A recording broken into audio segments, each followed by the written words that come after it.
আসে রয়েছেন মার্টিনেজের মতো, অর্থাৎ মার্টিনেজ, এমিলিয়ানো মার্টিনেজ যে মাইন্ড গেমটা খেলে দেখেন সেটি খেলার চেষ্টা আমরা দেখেছি।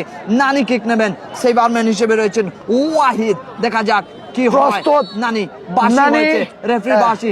নানি কিন্তু দর্শকের দিকে তাকাচ্ছেন, মনে হয় জায়গা দাঁড়িয়ে এটা সময় কৃপণতা করছেন, অর্থাৎ সময় নিয়ে গোলরক্ষক যে মাইন্ডসেট রেখেছেন সেই নানি নানি কিন্তু কোনো সময় নিচ্ছেন নিচ্ছেন নিচ্ছেন নিচ্ছেন নানি নানি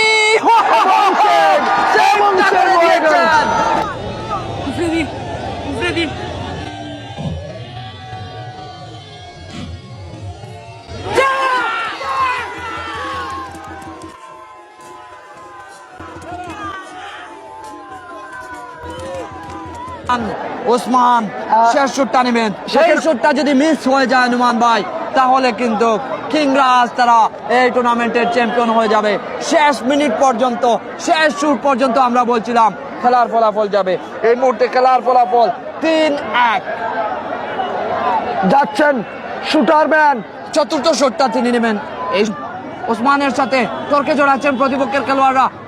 ওসমানের কিক এবং ইমরান আহমদ প্রথম ফুটবল টুর্নামেন্টের চ্যাম্পিয়ন হয়ে গেল। ফয়সাল আহমদ, কিংরাজ স্পোর্টিং ক্লাব অভিনন্দন, দুর্দান্ত পারফরম্যান্স, অনবদ্য কিংরাজ, ফয়সাল আহমদ কিংরাজ, দারুণ শুরু, ফিনিশিংটাও দারুণ, অবশেষে এই টুর্নামেন্টের চ্যাম্পিয়ন হয়ে গেল।